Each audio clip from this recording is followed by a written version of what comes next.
Donc c'est pour ça que je vous ai qualifié cette rentrée à la fois d'incertaine et avec un état d'esprit des enseignants qui, je pense, est marqué par beaucoup de lassitude.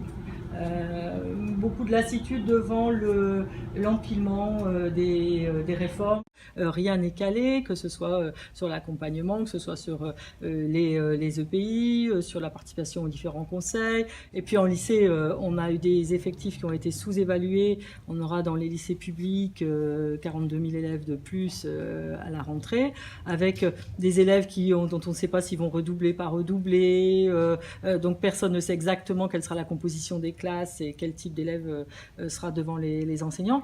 Donc on veut rappeler à la ministre quand même la nécessité à un moment de prendre les choses au sérieux, de revenir sur la réforme du collège, de geler un certain nombre de dispositifs et de regarder très sérieusement comment on peut mettre en place une réforme efficace. Dans les établissements, il y a eu un rejet très fort. La grande majorité de la profession est d'une part très inquiète et d'autre part opposée aux attendus de cette réforme avec tout ce qu'elle comporte, autonomie des établissements présentée comme la solution, aide renvoyée à l'extérieur du cours et pas réflexion sur ce qu'on fait pendant le cours. Moi, je parle de gâchis parce qu'on a eu un élan au début avec la loi de refondation. Effectivement, on recréait des postes, on recréait une formation des enseignants, on affirmait une priorité au premier degré en montrant que l'échec scolaire se construisait tôt. Et puis, quand on regarde 3 ans, 4 ans après, ensuite, on a eu une volonté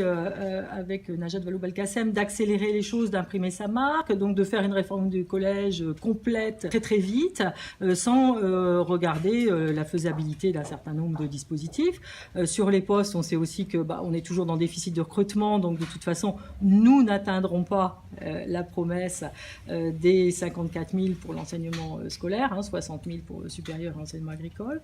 Donc, de fait, beaucoup de déception, je crois, de la part des enseignants par rapport à ce qui était attendu du gouvernement.